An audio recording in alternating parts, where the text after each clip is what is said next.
Welcome to another episode of the Trash Talk Business Podcast.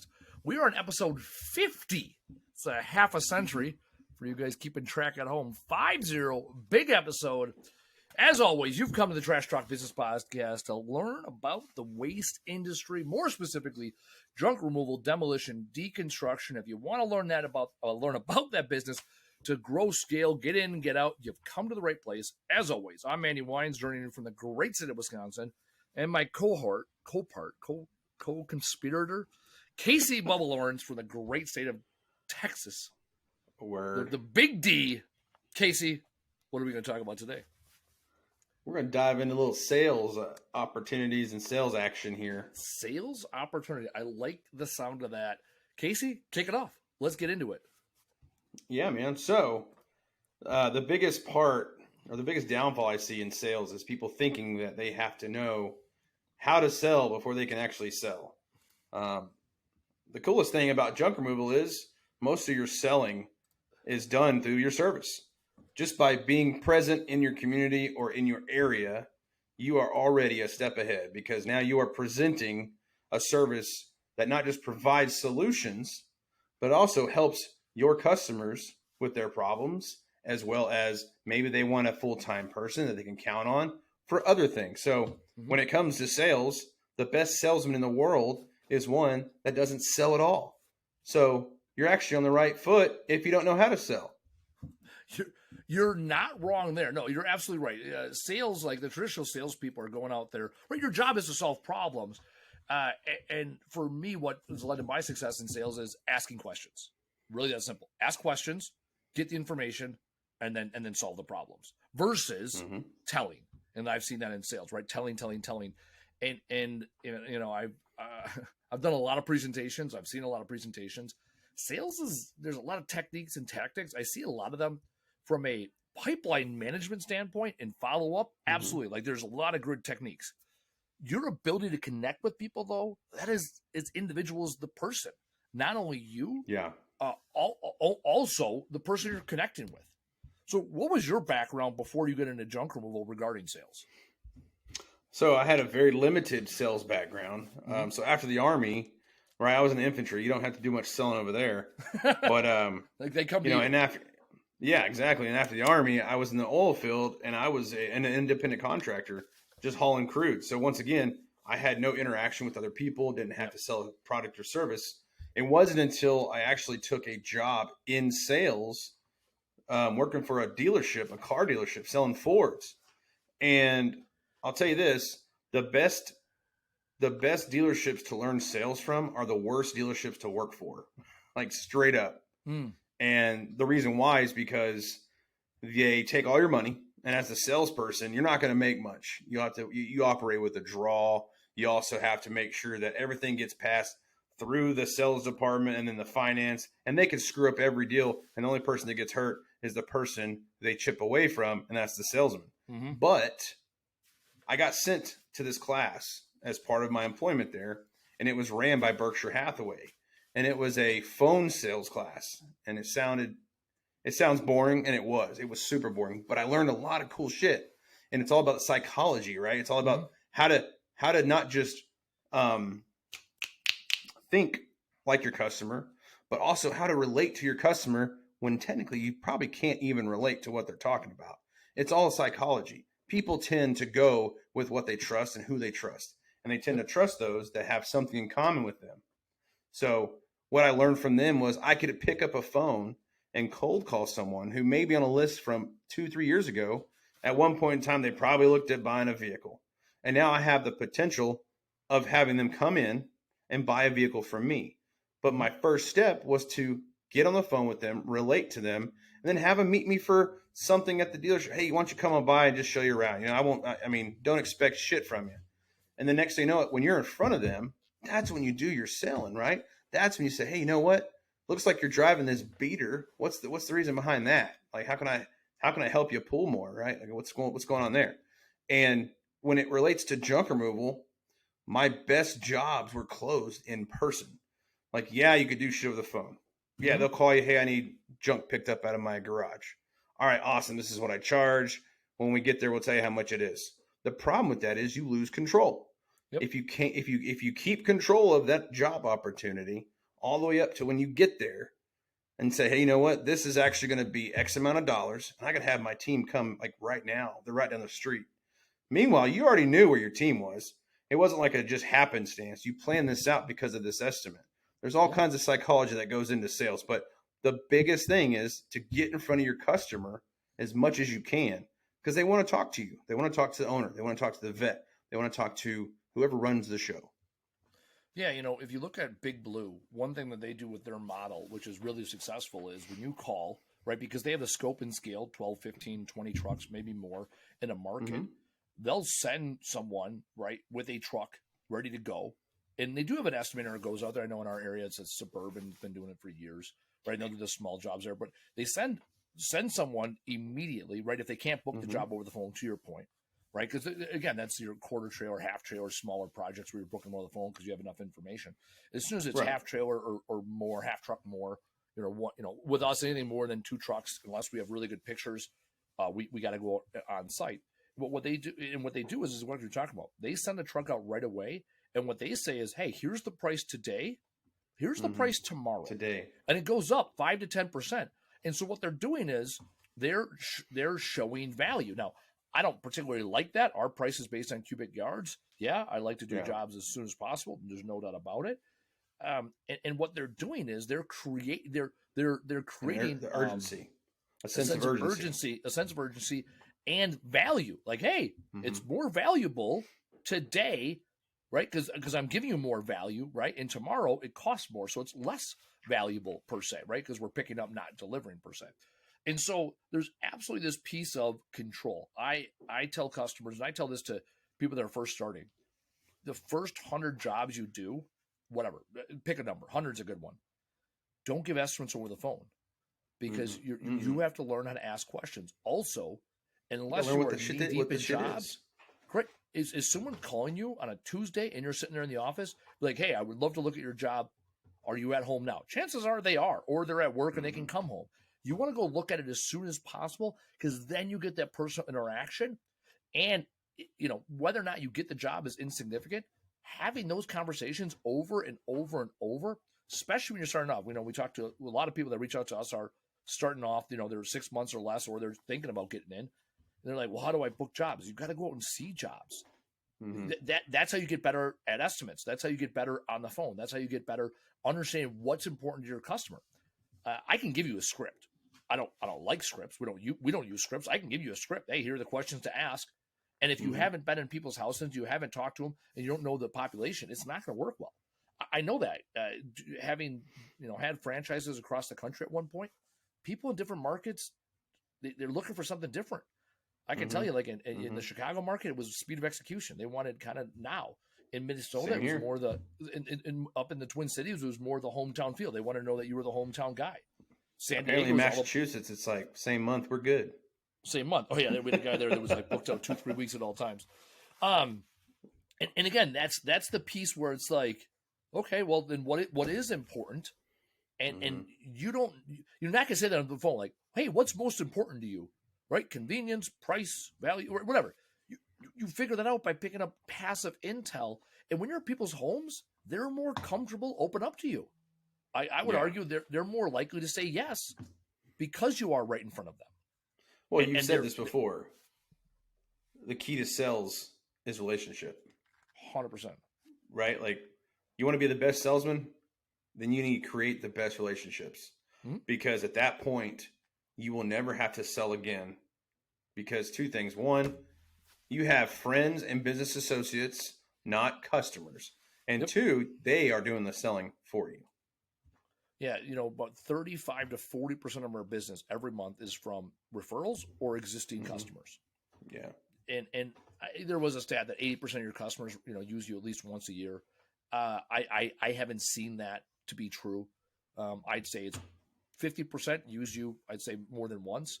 Obviously you have commercial accounts and some people that are doing a job in multiple stages. So this whole idea that 80% use you at least once a year, I haven't seen that in my 7 years of doing this.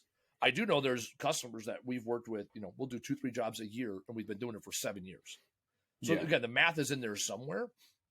And the other key is you can sustain on referrals for a while.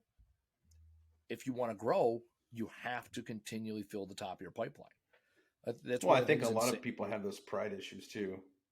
What do you mean by that? Like I see a lot of people, they'll post and they'll just be like, "Yeah, I did this much money, this much job, referrals only. I don't need this Google shit. I need like, hey, cool, do you?" But the problem with that is, I can give you an expiration date of your business because, like you said, you can go a long way on referrals. Yep. But you still need to feed that pipeline. Yeah, you got to fill the top of the pipeline. People Yeah. move, they die, they run out of stuff. You know, if someone, I mean, seriously, there's times when they run out of they move into senior living and then that's it. All their stuff is gone, and it sounds weird. That's the truth. Yeah, and that's the thing is, a lot of those people I've talked to before, and they've always said. I've had one person say, out of straight ignorance, he just didn't know better, and he admitted it. He was like, "Well, why does it matter that I get so much information from someone that's never going to use me again?" And the first thing I asked him was, "Why do you think they're never going to use you again?" Yeah. He's like, "Well, because I'm over here picking up trash. Like, are they really going to have more trash?" I go, "Yeah, they're going to have more trash. They're going to have another problem for you to solve." I go, "You can't look at it like, oh, they're just going to use me once and then done. Hell no." I think we've already talked about this a lot of times. I used to boast about this because I was very proud of it. But over half of my business was repeat customers.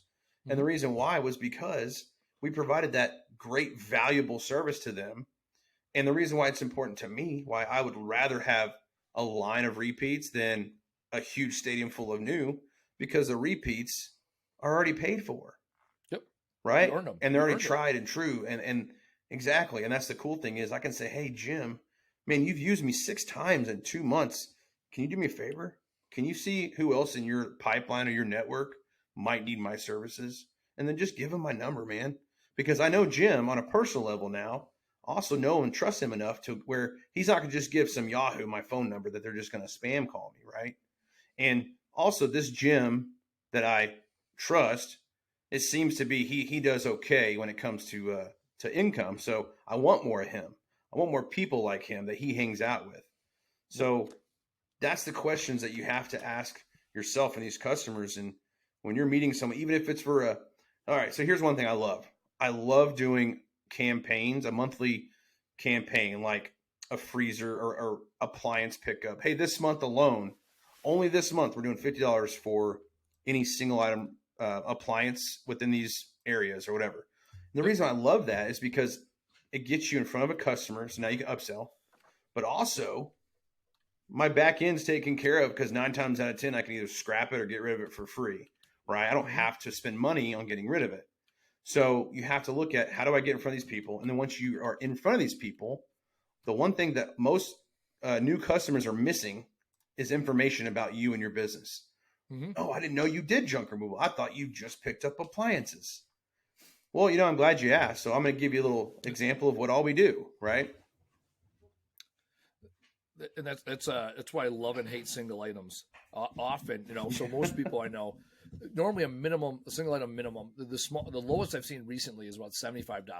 I know people have been at 50 and 60 in the past, but right now the market says about 75 is the lowest you can go. And that's a loss leader, if not a break even.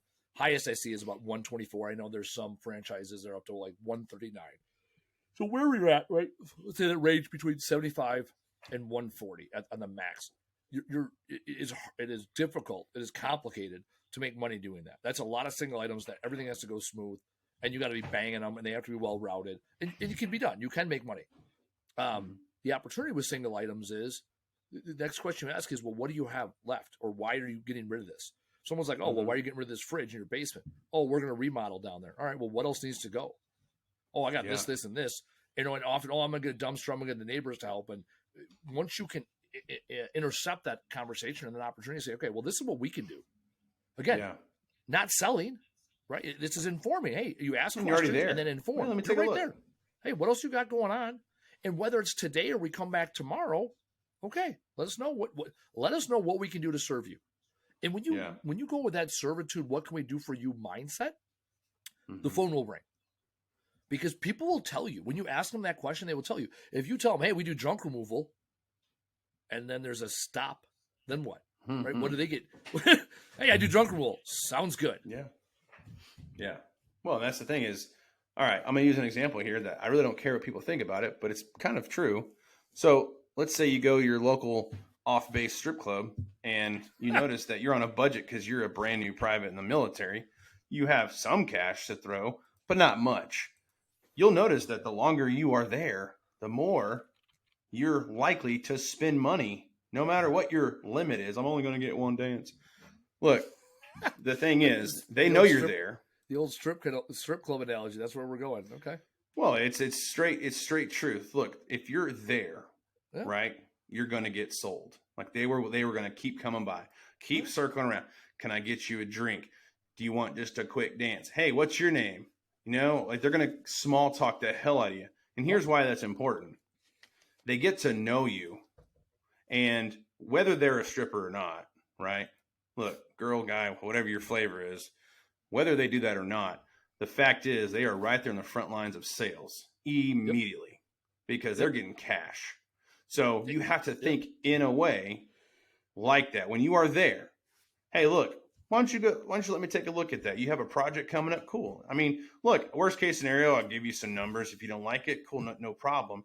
Yep. But best case scenario, you just upsold that original job, right? And now you have more business with that customer. So you have to think when you're there, maximize your time in front of your customer. And it's about, you know, I teach this class, 6 Buckets of Business. And last week I was teaching, it's a monthly class I teach with entrepreneurs. And one guy's like, I don't want to be the pesky salesperson. I'm like, cool. Be the advocate for the client then. And this was an aha moment he had. This guy is in his mid 40s, maybe late 40s. He's been in sales for years, and he's done well, and he can do more. Once you change the mindset of being the advocate for the client, and junk removal, it's not. I heard this a lot at JCon, and I didn't like it. Where people are like, oh, how much do you upsell people? And I said we never talk about upselling in our business. We never even use the word upsell because upsell sounds like I'm giving them or selling them something they don't need. Now. Also, when you have that mindset, it's like sell, sell, sell. Well, no, am I providing more solutions for them? And when you provide more solutions, you get more revenue. When I look at business, it's real simple. Our job as business owners and leaders is take care of our frontline employees. Frontline employees take care of our customers. Customers take care of the business. Business takes care of us. It's that. It is that circle, and it is in that direction, right? It goes that way. Now, there's a little give back, right? Obviously, we take care of the business, and the business takes care of the customer, and the customer gives our guys tips sometimes, and our guys help us out, right? A little bit turned the other way, but for the most part, we have to treat it that way. And when you take care of your guys, and your guys take care of the customers, you get more sales. Mm-hmm. It's this opportunity, and you have to, is right, especially the guys that want to get out of the truck, right? You have to instill this in your guys in the trucks. Your job is to haul as much material as possible for as many customers as possible, right? Where we take care of all customers. And when you do that, your business grows. So selling wise, we're talking a lot about referrals and that base. How were you most successful those first 6 months, year, right? Before you had the referral network, how were you most successful getting to the top of the pipeline? For me? Yeah. I'll tell you, for me was straight trying every avenue, right? Because in the first year you're doing too much. But some of us have to learn that way. Yeah. It's like, hey, I'm going to go to every single person on this street, and I may get a yes, but I'm going to get a shit ton of no's. And you're just going to keep doing that. Now, what I started to learn was you have to identify who your customer is, right? My customer wasn't the baker. I mean, that's just not my customer. Yeah. That's an advocate. That is an ambassador to my brand. Absolutely. But if I go into a bakery and I'm like, hey, Mr. and Mrs. Baker, I'm Casey and I do junk removal. And if you ever need anything hauled away, let me know. Yeah, I may have a slight chance that they're going to need some shit taken away at home. But for the most part, they're going to be like, yeah, cool, man. We got a dumpster out back, but we appreciate it. Now, on the flip side, hey, Mr. and Mrs. Baker, my name's Casey. I run a junk removal company here in town.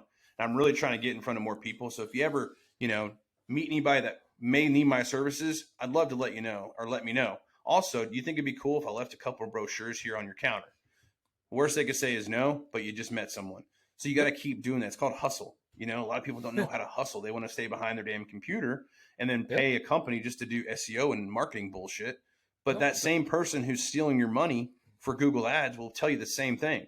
Hey, man, you got to do more than just this. I mean, we appreciate it, but in Yep. order to be successful, you can't just do this. And And the beautiful thing when you're first starting off is you have more time than money. oh my gosh. And you have more creativity because you're like, well, how can I get this job or how can I do that? And I tell people, don't be afraid to get creative because that's how you stand out. You know, that really is how you stand out. And since we had Big Blue in the subject, a lot of y'all, I don't know if y'all know this or not, but there's a lot of jobs that Big Blue and Big Red will not do. And if you have some sort of relationship with them, they will call you. It happened to me a lot. And I put one of them out of business. Like right there in our area, they went out of business year 2 and they combined forces. And then when the next year happened, I think we had like 3 or 4 people come over to me, work for me, told me the inside scoop saying, hey, yeah, man, every single week we would have meetings and you came up and we always talked about how do we beat these guys? So the cool thing about that was I was on their radar, but at the same time, they learned how to use me to their advantage when and if they could. And yeah, they may not have gotten paid.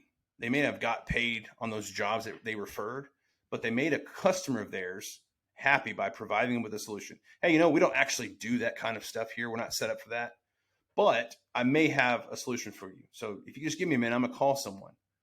I mean, I'm not saying it's ideal, but it fucking helps. Yeah. Yeah. I have not been successful partnering with other businesses. I wouldn't even call it partnering. You know, I would just. Well, I'm just saying I haven't. I have. How do I say? I've had other. No, I have worked for other franchises that don't have a presence in our area and they have national contracts, and that's a trash broker relationship.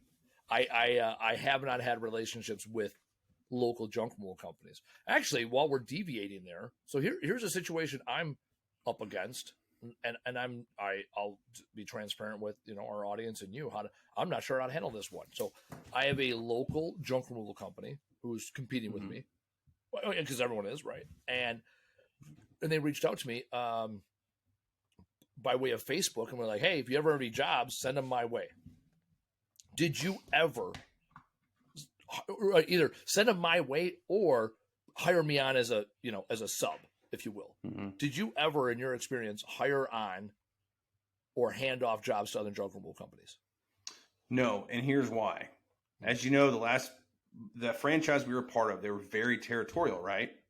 Yep. So, unfortunately, when you're territorial, you are limited as far as you can go. So your best bet is to blow up your area. And the only way to do that is to be the only motherfucker hauling junk in your area, or the only person that people know do what you do. Yeah. You know, so unfortunately, I never did that because I was too hungry. And honestly, for me, I was like, look, if you do it, this is money out of my pocket.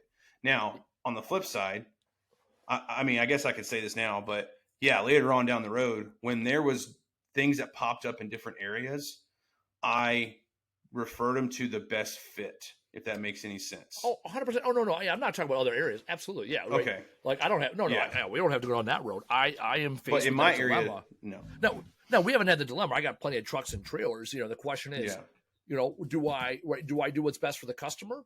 Right. And possibly bring in somebody else. And I've also heard, I know we talked to Taylor up and away, and he talks about how he, gets along with the other guys that haul junk in his area. I don't not get along with the other guys, but I'm not having beers with them, right? Like I have no interest in being buddy with my competition. I respect what they do. I'm not one of those guys that like tears out their fucking yard signs. I don't talk shit about them on social media. Like there's a lot of, I don't take pictures. Like there are a lot of people that do that. Yeah. I want to put every one of my competitors out of business 100%. I'm a dirty, nasty capitalist. Well, yeah. So your only question then would be, why would you do this? Yeah, no, and that's the thing. It's like one part of me is like, well, what it makes, I'm asking you and throwing it out to the audience because possibly the audience has faced this. I've also heard this. Some guys, their 1-2 truck operations will bring in, a barter partner of theirs or someone else they know that hauls nearby. I have a struggle. I've never done it. I don't want to do it. It doesn't sit right with me. And I don't think I've ever, in all the years we've been hanging out and talking, I don't think I've ever asked you that. If you ever sub something out, I also don't want to train. I have after junk removal. Like, yeah. The only time yeah. I have subbed labor. Okay, but full on jobs, I've never passed them on. It's if I had an interior demo, you grab bodies. Yeah, you grab bodies. Yeah, from like I've had guys that had construction companies, and they're like, "Hey man, if you ever need 3 or 4 guys, we could use the money, whatever." Yeah, that's different. As far as actual setups for another junk company, no. And the reason why is because here's how I look at it: if I can't provide a solution that involves me directly, then I need to know, why can't I do that? How is it not in my scope of work? And on the other hand, is it if it's due to price, am I that expensive? Well, then do I really want to be a part of this? Because remember this, we talked about this the other day. The days of 2 weeks notices are gone, right? Oh yeah. Okay. Well, the reason that's important is because now, unfortunately, you always have to look behind your back, because you never know who's going to be there with a knife. And I don't mean that obviously in the worst case scenario, like, oh, that everybody's out to get you. No, but I had someone for 3 years. Yeah, your number one guy wouldn't. Yeah. He bailed, started his own junk removal company in my area. The next day. Yeah. No, right. And that's and to your point, like, yeah, let's clarify that. I have called in when I've had bigger jobs or oh shit moments. I have called in buddies of mine that had landscaping companies and been like, hey, I need 2-3 year guys, especially like here in Wisconsin, it's fucking pouring out. When I've called them, like, hey, I got a big job next week. I know it's supposed to. Yeah, no, let's not talk about it. When I like in the summer, like landscaping doesn't happen when it's raining, or in the winter if we have a big job. I have brought in labor. Yes, I have never brought someone in where I'm like, hey, I need you to bring your truck and trailer and put material on your truck and trailer, and you are a junk removal company. I've borrowed trucks and trailers from landscaping companies, and hell, I had an electrician. I used to borrow his dump trailer every now and then because that's what you need to do. Yes, I have never hired out a junk removal company because the guys I've hired, it's like, hey, here a little bit of cash, and they're like, hey, that was a lot of fun. I never want to do it again.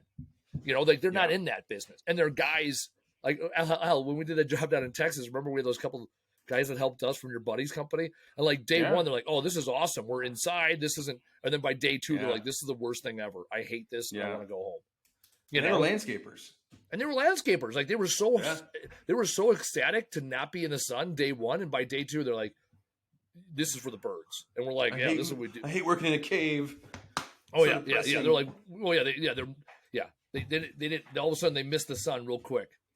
So what's the situation that you're in? I mean, I don't know if you want to give too much info, but no. That's it. The situation is why can't you fulfill this? No, here's my situation. I can't. No. It's not even that. My situation is I have 8 trucks that I run. So to give a scale of our operation, we have 12 total vehicles in our fleet. Of the 12 vehicles, basically 3 of them are manager / sales vehicles. Right. One is our old box truck Colossus, which she's a really pretty billboard. Wherever she's parked. Currently, she's parked in her front yard. Too long, you can never let her go. She ain't going nowhere. All right, I love her. I don't love her enough to spend $10,000 to get her to pass a DOT inspection. So, my love for her is I'll look out. She's in the back 40. We'll call it that. Yeah.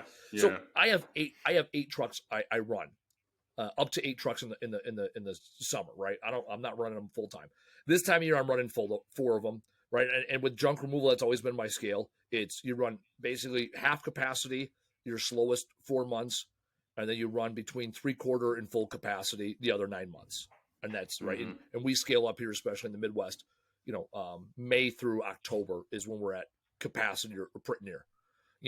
So like March, April, going into May, I want to be at 75%. November, I want to be 75. Fine, whatever. So let's call it we're running 8 trucks a day for 6 months out of the year. So what happened is someone reached out to me on Facebook and one of the Facebook groups. It's like, hey, I'm in your area. I do junk removal. It's me. All right, I'm a 1 truck operation. Would you ever consider, hey, let me know if you need me to come in and sub out.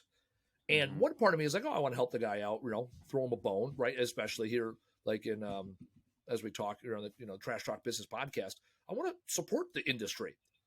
Yeah. And I don't want to build my own competition. So that was it. My heat of the moment thought was like, hey man, appreciate you asking. I'm not interested. I've never subbed out to a junk removal company in my area. and I don't want to. I have no interest in it. Now, this week we got a bigger job on Thursday. We can handle it, but it's one of those. Oh, would it have been a good idea, or could it have been a good idea? Well, you have to. What's the benefit? Bring him what's in. the benefit for you? What's the benefit for him and the customer? Correct. It's a one. Yeah, correct. The one benefit I would have is it's one more crew to ensure we get done. That little bit of upside is not worth it. Now I've heard other guys are like, oh yeah, I'll sub somebody else out and they'll get 70% and I keep 30. And I'm like, all right, like I don't like that. I don't like the idea of training my competition. So that's it. That's the thing. I know we're talking sales, but I also want to talk very vulnerable, right? As a day-to-day junk rule operator, these are some of the challenges we face. Yeah, and I think you don't have to. I wouldn't personally look at it directly as training your competition right now. I know what you're saying because we've seen it. Yeah. Hey, I remember, one day I saw this guy and he was nothing, and then holy shit, it's been 3 years, man. You got a nice little business going. Yeah. And unfortunately, sometimes you won't see how it affects you. But what you could do, and maybe this is something I'd ask him, like, hey, so what's the deal with him, right? Like how long have you been in business? Are you hurting? I mean, are you not understanding certain things? If you want, do a ride along with me for a day. I don't know. I mean, you don't have to necessarily just say no, F you, sorry, I can't help you. Well, you can offer something. Yeah. But I don't want to having be a dick to the guy. Yeah, but I wouldn't ever put someone else that I couldn't personally vet that holds my standards in front of one of my customers, because all it takes is one thing. Here's another thing, Andy. Look. Oh yeah. I like. All it takes is for him to run over the person's dog. Oh no, I got you. I'm tracking. I didn't even get to that point of the liability aspect. Yeah. Because it was insignificant. It was really even the point of this conversation was the sales aspect. Like, yeah, would I consider sending a job to my competition locally, and how does that make me look? And that's it. That's it. Well, I don't think it looks bad because, look, and I talked to Taylor before down in Georgia, right? And he and these guys he keeps up with, they hang out and stuff. But here's also the thing: they're not next door to each other, right? Yeah. There's a pretty good area of operation in between each. It'd be a little different if they had no idea who each other was, and then one day they meet, find out, oh, we're direct competitors. Let's go hang out and have a beer. Yeah. It'd be different than, oh, you're on the other side of town. Cool, man. Yeah. How's things over there? Because for you, there's that guy, in Racine. north of you. No, Racine South. Right. Yeah. Racine, Sergeant Hall. Yeah. I've known that cat for years. Actually, he came up to me at the what do you call it? Junk Con. Cool guy. Yeah. And he's like, hey man, I know who you are. I was like, I know who you are. Right. And we're an hour away. So it's like, yeah, I know with him. I'm like, all right. And the thing is too, in the 7 years we've known each other and known about each other, we've never sent work each other away. It's like, hey man, cool. I know you and I know you. Like, I don't get a lot of phone calls in his area. Okay. And I know he comes up in my area. Because I'm in the bigger population center, and like, all right, man, you're my competition. Decent enough guy, right? And another vet, right? I never want to see vets get put out, So it was like, all right, man, cool. I think if it was like they offer a different service than you, right? Yeah, no. The guy that I'm speaking in particular is a veteran-owned junk removal 10 minutes from me. Like it's not. Yeah, there's not. And again, it's like I want to see him do well and have success in life. I don't want to have it at my expense. Because he's in your backyard, and I mean, you could be, and there's a cordial way of going about that. Obviously, like, hey man, like we can grab a beer. I'll tell you what I did. I'll be honest, right? My business, because he might be listening to this episode. I reached out to him and asked him if he was interested in like why he was in junk removal, and I asked him if he was interested in coming to work for us. Straight up, right? Because that's the other thing. That's the other thing with sales in this particular situation, right? Mm-hmm. ABC, always be connecting. Yeah. He hasn't got back to me. It was a text message, no big deal, right? He might be like, yeah, man, I love hauling junk. I love banging jobs. I don't love running a company. He might say that, and I'm like, hey, let me tell you what I can offer you. I'll be honest with you, Andy. I hate running a business. Yeah, well, that's why. Yeah, great, because you got to the pinnacle. Well, yeah, because the first 3-4 years, Correct. The first 3 or 4 years, your mom and stepdad ran it, and then you ran it for about 2 years, right? 18 months, Yeah. So right? Yeah, and then, so I once you ran ran the whole operations thing, only, and then I right, you started ran running the whole thing, and I'm like, there's a reason why there was me and them, and yeah, then and honestly, for me, it's I funny. think in order to be more successful, you have to know your place in your own business, and where are you best at, not what can you do, but like if I were to come into Camo Crew right now, Yeah, and let's say, hey, Casey, for one day you have full reins of this entire business. Where yeah. are you going to put me? You know where I would put Andy? Not in a truck. No, No hell no. offense. I got I bad mean, back. that's just not where you're best at. No, not At even least in close. my eyes. So No, that's what you're one. Yeah, you're dead on. I'm not yeah. best at that. But that's the thing, you have to look at it, because when it comes to sales, I'd put you in front of people because you're good with people. And for me, I know this may sound crazy to people. It's not a dick move, but I want to hurry up and get the no so I can go on to the next person. Right? And you're a no bullshit, like, hey, I'm here to do a job. If you're cool with everything I just presented to you, let's do the thing. If not, awesome. I got to go next door to the next person. Next target. Let's go. No, that's it's interesting you bring that up about the in versus on, right? So I'm going back to the 6 buckets of business. The book will come out soon. I don't know, maybe the next year I'll write the books. Actually, the working title for that book, because I did finish my other book. The working title for my next book is "How Do I Business?" with like a question mark. Yes. Oh my gosh. Right. It's kind of like Michael Scott's. I can't remember what Michael Scott's book is. I'm gonna. Oh, how the turntables have turned. Oh, how the turntables. Yeah, I'm not superstitious, but I am a little stitious. Yeah.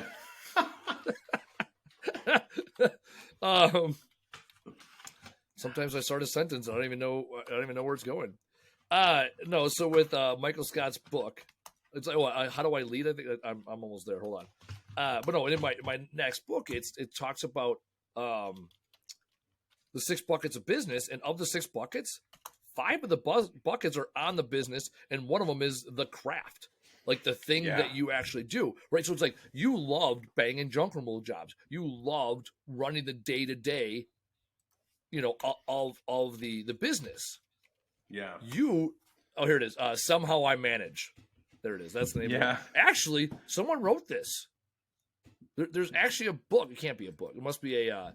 It's a notepad. There you go. A notebook for managers. There it is. It's a notebook. I'm like, there's no way. Yeah. There it is. Okay.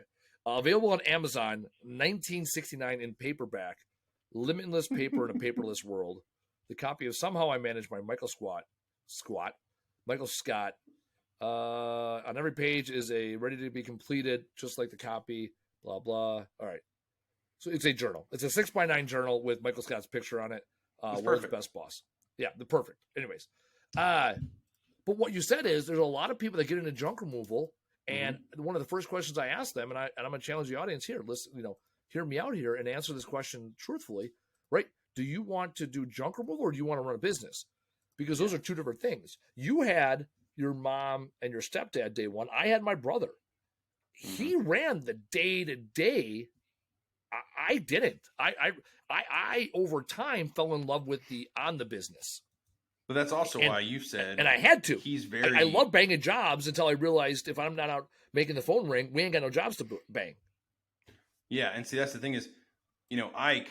I remember I did an estimate with him, right? And it's crazy because when I'm there with him, I can relate 100% because I was Ike, right? Yeah, you were there. And doing that kind of stuff, you're forming your business, you're building it from the inside out. And I think it's very important that everybody has some sort of taste of that. But if you are, let's say you're a one-man show, you have to understand at some point in time when you get, obviously you have to be consistent enough, but you need to hire a company manager. That manager doesn't have to be just in charge of your people. They need to be there to help you as well, hold you accountable. 100%.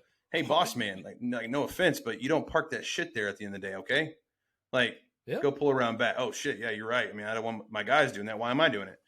But you don't look at a GM as an employee as much as you look at them as a partner because that's how they have to become. And with you and Ike, that's how y'all did things, right? Obviously, y'all both, there was some mixed things y'all both did. It's going to happen. Oh, yeah. But on the front line, it was Ike. And then up on the top was you. You were looking out above in the future. So when I moved out of that place, I was very heavily operations. I fell in love with doing what I was doing because I was building something, right? Yep. It wasn't necessarily the jobs as much as it was creating something from damn near nothing and seeing it successful. So when I got to a point where it was all mine, I'm not saying I didn't like it. I just hated it sometimes because I did not like the fact that people were no matter what, they were always going to be my make or break, no matter what. Yeah, People were were no longer, always my make or break. Yeah, you were no longer the person to be the make or break. Yeah, and that's what when you grow from the inside, when you get on the outside, you're like, shit, I could just, man, if I can only just have this guy think this way, or, hey, I appreciate you telling me after the fact that you destroyed the building, but wrong house, dude. I don't know, but I just think it's something you look at because it directly involves sales. I personally think I'm a better B2C salesman because of where I started, right? And I think I'm a really good B2B salesman because of where I ended. Say that again. So you're a really good B2B, B2C, B2C to start. Yeah. And then B2B because how you ended. No, you're absolutely right. That's the other thing I find is interesting is a lot of these people are like, I'll get hit up everyone. Hey, how'd you get this big contract? Hey, how'd you get this? Well, I showed up and I showed up and I showed up and I showed up. You very rarely do we see people that get those commercial accounts day one. Yeah. Dude. Right. You got to have whatever it is, 500, B2Cs, 500, homes you've been in before you get that one first big commercial account or reoccurring. Now I know I got two companies I've consulted with. One I'm currently consulting with, one in the past, where they built their entire business off of a few relationships with property managers. And then the challenge they have is they learned the B2C first and money came in good and the revenue was there and things were good. And then they had to go learn B2B. And it was like, well, yeah, it sucks getting $200-300 jobs when we're used to $2,000-3,000 jobs a month. And it's like, yeah, you gotta learn that. You gotta learn both. I can see the argument either way, whichever place you start. Sales is different, B2B versus B2C. B2B or I'll say it's B2C. B2C is interesting because B2B starts transactionally. Hey, you have stuff, I get rid of stuff, and then it ends with a relationship. Yes. B2C starts with a relationship. Well, I'm sorry, okay, B2B, so I'm getting confused. B2B starts with a relationship, and then typically the transaction is second. Yeah, so B2C, transactional with a relationship in mind, right? Because you're like, hey, I'm forming this now. It was started, okay, and B2B is something that's going to be long-term, more than likely. You have to think that way.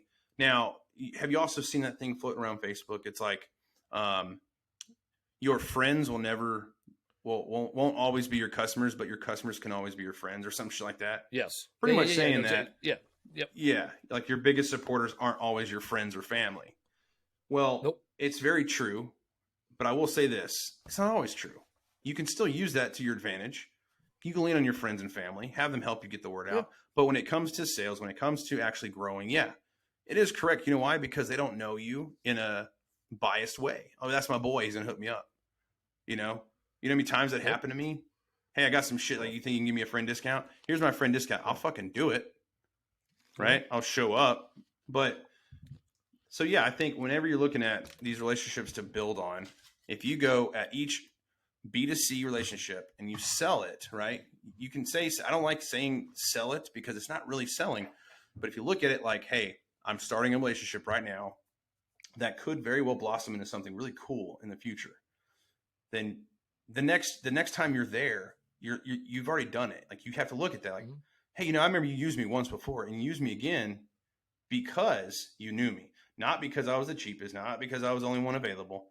You didn't even look at other people. You went straight to me because we already had that relationship that we already formed from that day one experience or whatever, So what can people do, whether it's, day one in business or year 10 of business, to form those relationships? Honestly, you have to get out of your comfort zone. The one thing I never liked doing, but I was really good at it, was talking to people. In the beginning, I hated it because I was very unsure of who I was. I mean, hell, I came from damn near homelessness. Like, who am I to offer, right? And I don't have anything to offer these people, but I had to get past that. And then also had to look at, okay, why are these people calling me? You have to understand that first, right? You're not there to sell your life story. Not at all. You're there to say, hey, I'm glad you called me, and here's why it's good for you. Now, the more people you talk to in your community, and the more people that you, interact with, right, in your community, will now, in turn, talk about you and interact with others about you. I like to live like this way. You know, everybody knows I was with J-Dog. And right now, you can go into Keller, Southlake, Roanoke, and these cities around me. And this is I'm proud to say this. You can go in there and ask them, hey, do you know a junk removal company local? And they're going to say, yeah, it's J-Dog. And it's because that's what I built. It's because the people I was interacting with were in my community because those were my customers. Yep. Right. So you have to look at it that way. If you want to start now, I want to start fresh. Hey, how do I get business going? How do I get relationships started? Well, first off, who is your customer and where are they? If they're at these little mixers that happen at 4 o'clock, 4 to 6, right?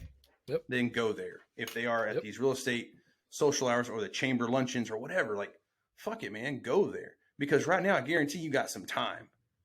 I can almost put money on it. You have time. And talking to Taylor, you want to bring him, he's just a good example.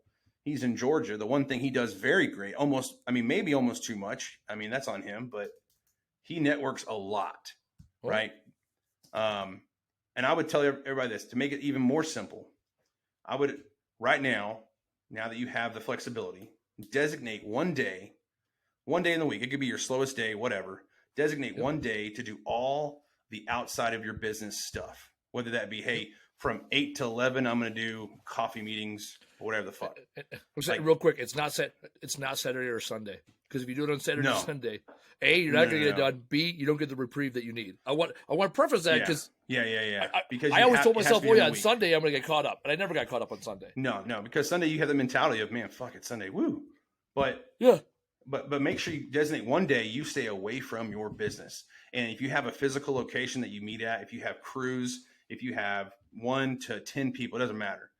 Designate one day that you are not immediately available to your guys. First in the morning. Have something in place. Say, hey, look, tomorrow, or hey, Tuesdays I'm out of the office. You're going to report directly to this person. And by doing so, you give yourself space, but you also have to create the discipline to work on your business. Yeah, we had for years now, 7:30 every other Wednesday morning. This chamber has a breakfast. I despise going to it. Oh man, I know, because I hate mornings. I'm a non-morning individual. Me too. I love breakfast though. Dude, I don't even like breakfast anymore because I fast. I fast now 14 to 16 hours every day because I'm getting old and fat, and I don't bang jobs, so I sit behind a desk all day. Anyways, no, I despise this breakfast. And so what I used to do is I used to go into work. All right, it's like, because it's only 15 minutes away. So I'm like, all right, 7:15, I'll come in, I'll make sure the guys get out, and I'll get on the road by 7:30. I'll be to the breakfast 7:45, because about that time is when they're, settling people in. Tell you what, when I went into the office at 7:15, I never once got out of there at 7:30 because I got sucked into something, right? So I used to go in the office. It wasn't about a year or two into our business, maybe a year and a half, I told my brother, I was like, hey, on Wednesday mornings every other week, you got to get the guys out because I'm not going to be here. Right now, was the morning meeting the same as it was when I was there? Absolutely not. Was it better or worse? Maybe. I don't know. But I knew that I had to, my priority was to go to that chamber breakfast. And then once you go to the chamber breakfast, all of a sudden it's 9 a.m. You're not, like, it's 15, 20 minutes away in a population center that is, where my people are. And I've already not gone to work. I already don't know what the problems are of the day. Like, I would turn my radio off. We use Zello app, great app, shameless plug. They don't sponsor us. Zello app, free app. I love Zello. Sorry. Yeah, call Zello. See if they'll sponsor us. Tell them we're 1 year in. By the time you call them, there you go. If anyone from Zello, I actually need to talk to you about that after this. By the way, we'll talk offline. Sounds good. No sponsorships. We can talk about it in the open. Our fan base. Not yet, just because this is No, Fine. no. I mean, fine. we'll I don't talk give a about shit it a little about it. bit. I can tell you how much I don't care about a sponsor. It would be cool so we could send some swag out and free shit and hook up our. Well, that's like that's actually what well, I'm the saying. inside. Like that's what it's about. Oh, Fuck, I'll just that's what text I. you, Yeah, you and no, Taylor. no, that's fine. No, like the National Waste and Recycling Association, like they hooked me up with a sweatshirt and a backpack to go to a conference I was already going to mention it on the air. So I'll give a shout out to them. That's really not really a sponsorship. It's a partnership. They don't give me money to say amazing things, but I don't use the word but here for the people watching looking at home. I got a sticker. What? I don't know if we can get it in. Back it up. There it is. Oh, There right it there. is. Right, WasteExpo, May 1st through the 4th, New Orleans. I will be there. Casey will be there. New Orleans. The World War II Museum is there. All the reasons. Actually, I'm speaking twice, couple seminars, so that'll be that's what I love doing. So that's right up in my wheelhouse. Speaking at seminars. Anyways, where we go? Oh, Zello. There we go. All right. So on Wednesdays, I wouldn't listen to Zello. We got totally sidetracked. On Wednesdays, I wouldn't listen to Zello, and from like 9 until 2, I would cold call. I was already wearing clean pants because I put fresh pants on that morning for networking.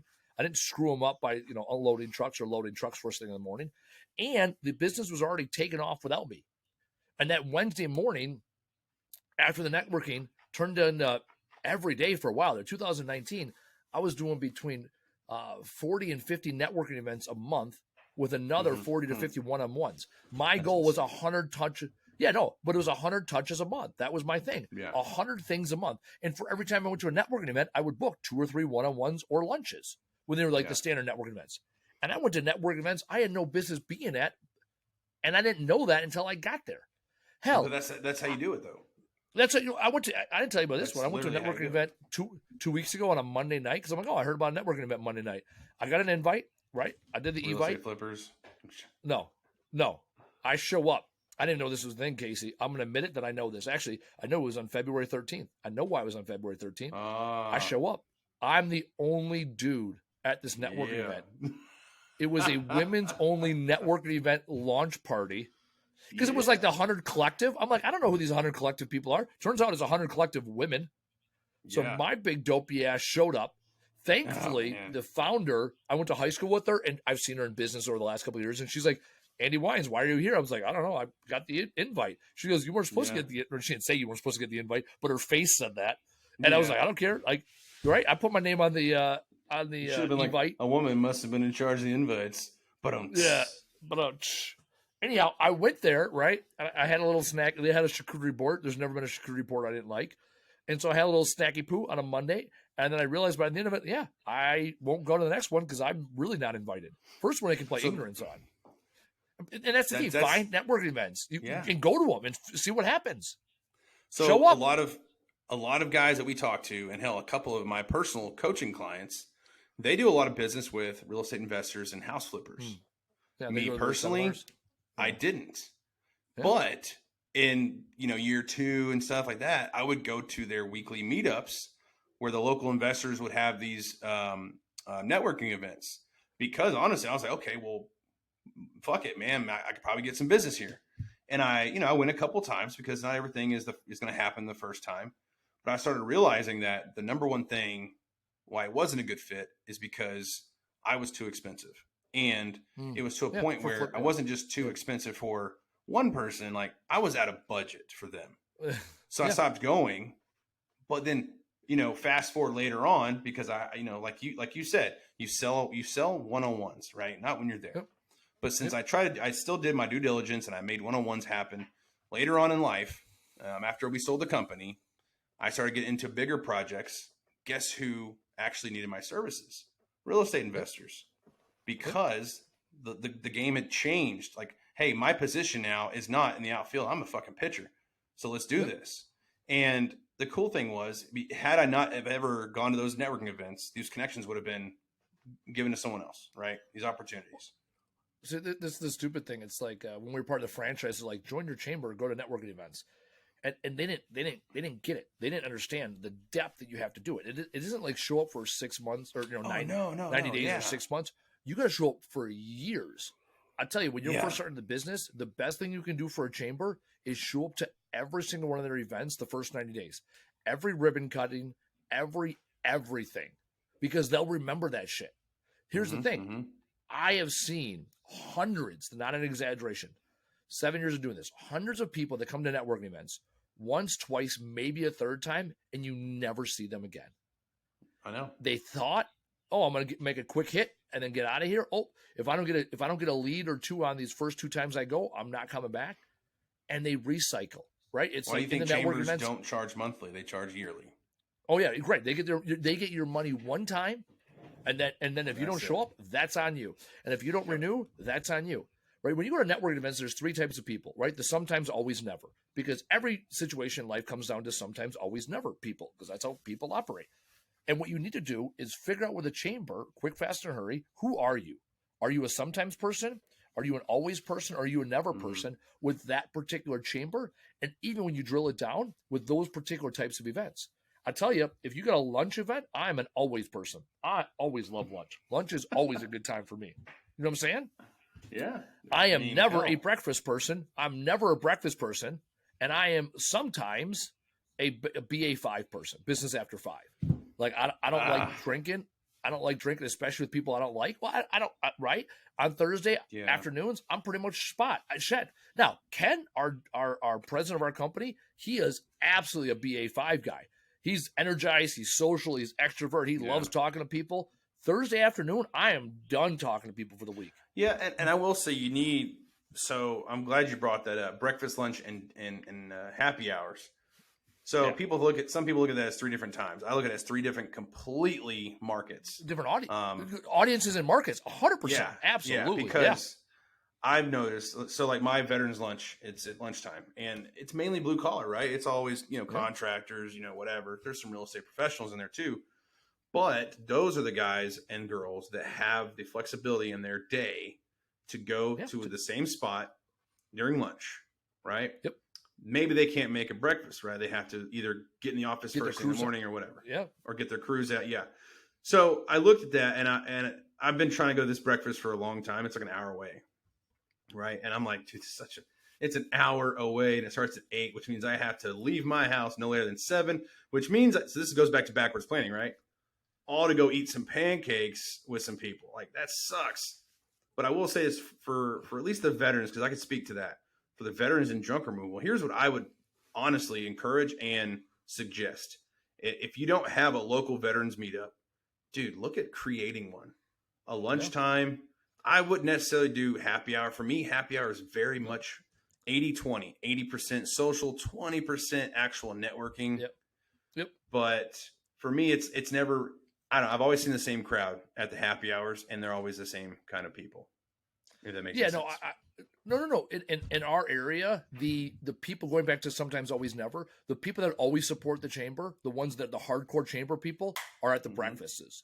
That's when you find them. If you want to get in with the good graces of the OGs, they're at breakfast. I agree. They're at the happy hours. Oh, they're at the happy. Okay. See, the people I see at the happy hours, I guess, aren't the. It is maybe the legacy. How do I say this? It's the legacy people that are there because it's their social life.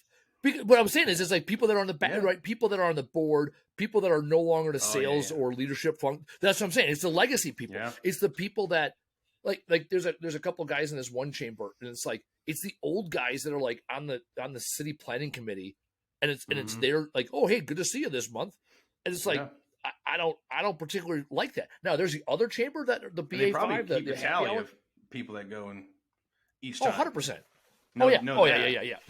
They're judging you. The other one is the other city, like their BA5 is the biggest of the 3 events throughout the month. I'm not a good fit there. Like, I am drained and I don't show up as my best self. And so because I don't show up as my best self, it takes away from the people that already know me there. And that one in particular, it is a lot more social. And there's a lot of people that have been in the chamber for 15, 20 years, and they're friends and they're hanging out. Right? You see that. And then I also see a lot of the newer people that are trying to chum up and kiss ass. And I don't, especially younger salespeople, they're at the BA5s because again, they don't, during the day or morning, their calendar doesn't allow it. And so they go to the BA5s. And those are the people that, when they find out I'm a business owner, because I'm one of the few, I would say few. I'd say when I go to a networking event, probably 1/3 are business owners. 1/3 are sole proprietors, and 1/3 are salespeople. So those 2/3 are coming after the 1/3 that I am. And as a junk removal business owner, like chances are you're going to be one of the few blue collar business owners in that room. Yeah, that's what I've seen. Well, and also remember this: I think people retain more with a fresh mind, morning, lunchtime. Yeah. So. Oh yeah. Dude, if I walk out of a BA5, I rarely have a no shit good actionable item. Well, lunch, it's like, dude, I'm gonna send you an email this morning. I'm gonna get that thing. Hell, I had a You're pumped. Oh, absolutely, yeah. I had a lunch today. Now this is a one-on-one, right? And she texted me 10 minutes after we left lunch. Hey, I talked to my manager. Can you come and do a sales presentation at 3 o'clock or 2 o'clock on Wednesday? And I'm like, absolutely. Like, yes, please sign me up. All the words I had to say to make it happen. Versus a BA5, especially on a Thursday. It's like, I'll follow up with you on Friday. No, you won't. No, you won't. And that's why I tell people, like, look, if you're going to do any kind of one-on-ones, make sure you do it in a way where you can follow up immediately then midweek. Right? Immediately, midweek. Yep. Oh, yeah. We record this podcast on a Monday, Tuesday, Wednesday. That's when I do my lunches. Yeah. Because I want something in motion by Thursday or Friday, by close of business, so that we're set up for the following week. Whether it's make that introduction, like keep the ball rolling. You have all these veins, keep the ball rolling everywhere you go. Whether it's a referral for a person you got to meet up with, a referral for a job, a follow-up like a sales presentation or introduction within somebody within their company, keep the ball rolling. Rarely do you walk away from a one-on-one without an actual item. Yeah. Like I can't think of any time I've walked away from a one-on-one where there wasn't an actual item. Even if it's like salespeople that are trying to pitch me, I'm like, hey, who can you introduce me to? This is who I'm trying to be introduced to. What can you do for me on that? I'm very blunt. Yeah. And that's, I think, towards a conversation when you have these one-on-ones, right? Any kind of one-on-one type, in the conversation, you need to determine as quick as you can the relevance of this conversation. Yep. Like within 5 to 10 minutes, you need to understand, hey, is this really worth my time? Or is this going to be more like, hey, we hung out and had some lunch or breakfast or whatever? Because it will happen. And you'll go through an hour and you'll be like, whew, I'm glad that was over. Like, I have no idea why the fuck I did that. But you need to determine that earlier on. That way you can at least try to kind of say, okay, hey, you know what? Look, man, like, I don't think we're going to be a good fit here, but maybe you can put me in front of other people. There's a difference between a 45-minute lunch and a 90-minute lunch. Yeah. Big time. I will say, but I do want to add this too. If you are already in chambers and you notice they have these award ceremonies and like the best new business is never you, it's okay. Because you 9 times out of 10, you have to be an ambassador. Oh yeah, you got to means you are. It means you are a volunteer for them, and you go to every effing thing that they have. Yeah. And then they will nominate you. Correct. So I have won a few awards through the years, and it's because I put the work in, and because I asked that question. Well, why didn't I win that award? And if you go to the chamber and say, hey, why didn't I win an award? They will give you the playbook to win an award. Yeah, sometimes they will tell you, hey, it's whoever donated the most money or time. That's pretty much how you win awards in chambers. And the cool thing is, when it comes to small business category awards, junk removal is almost always non-competitive in that chamber, which means you're competing with like the nail salon or something. Correct. Home services. Yeah, I mean, normally there's not a specific junk removal, but best home services or best startup business, best. Yeah. And if you're, and this is because it fits you and me, if you're a veteran-owned business, dude, like, there you go. Play that card. I resisted playing that card for the first 6 years back in my Clutterbuster days. I resisted playing the veteran card.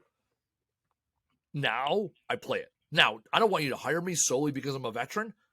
I will utilize that information to get a seat at the table. To be considered. That's the goal. I usually don't even mention what I do. I'm just like, hey, I'm a veteran. And they're like, so, okay. I'm like, yeah, you just need to pay me. That's it. Thank you. For your contribution. You're welcome for my service. Yeah, no big deal. You're welcome for your freedom. Yeah. All right. Like, so why are you here? I'm here to collect a check. You want to thank me? Let me tell you the ways. All right. Well, now we totally got sidetracked. See, this is the problem. We hit the 1 hour mark, and then we start to go to mush. This is when you want to really want to get to know a person. talk to him for over an hour, and then see. Yeah, what we happens. hit the hour mark. We turned to Biden. I mean, mush. I mean, damn it. Jesus, too soon. All right, well, this has been another riveting episode. All right, Casey, top takeaways of the Trash Talk Business Podcast, episode 50. 50. Who'd have thought? I don't know, man. It's pretty crazy. I would say the top takeaway though is definitely making connections, right? Always be connecting, because you can always put them in different categories and say, hey, look, even if they have nothing to benefit you, at least they're in that category. Hey, you know what? These people don't benefit me. I'll make sure to stay away from those kind of people. But also, a great salesman doesn't sell; they connect. I like it. A great salesman doesn't sell. Selling is a result of connecting. Your job is to connect, and connecting is controllable. I'm gonna say that. I'm gonna say connecting is controllable. That's my top takeaway. Because the transaction happens after the relationship. So focus on the relationship, and the transaction will happen or it won't. If you are focused solely on the transaction, you're going to miss the opportunity to have a relationship that could be a hell of a lot better for your business, and I would argue a lot better business, a lot better for your personal life. When we think about business, one of the reasons we get into small business is to fill the needs and the voids within our lives, right? And when you run a small business, you end up making friends and associates and acquaintances along the way. If you stick with the transactions, you're so focused on just another job and just paying the bills, you are missing out the best parts of business, and you're not building a business that is systematic, thorough, and repeatable. So as always, that's what we talk about here. Our goal in the Trash Talk Business Podcast is to bring a level of professionalism to the junk removal and greater waste industry. And so I'll challenge you all now, when you are in this world, when you are rocking this junk removal dream. We got to stop here to take a picture for Casey for social media. When you are rocking this dream, continue to challenge yourself. Casey talked about get uncomfortable, do the things that are uncomfortable. We know comfort is the enemy of progress. So challenge yourself to be professional, to develop the processes so you can continue to progress in this junk removal dream. As always, I'm Andy. He's Casey. Episode 50 in the books, coming up on 1 year of doing this amazing podcast. We couldn't do it with all of you. So thank you for your continued support. Like, comment, share, all that fun stuff on LinkedIn, Facebook, YouTube. Come join our Trash Talk Business Podcast VIP group on the Facebook, where you get some inside information and we'll answer your questions. Coming up this year, a little teaser, hey, how are you? We'd love to hear from you. We are considering doing live episodes once a quarter, possibly once a month. Would love to hear from you. The reason I'm saying it here is to say, hey, how many people stick around to the end of the episode and what would they have? So we want to possibly do live episodes so we can really interact with the audience and get a better understanding of what you want from us. So continue to support us and we'll continue to support you. I'm Andy. He's Casey. Thanks for listening. We'll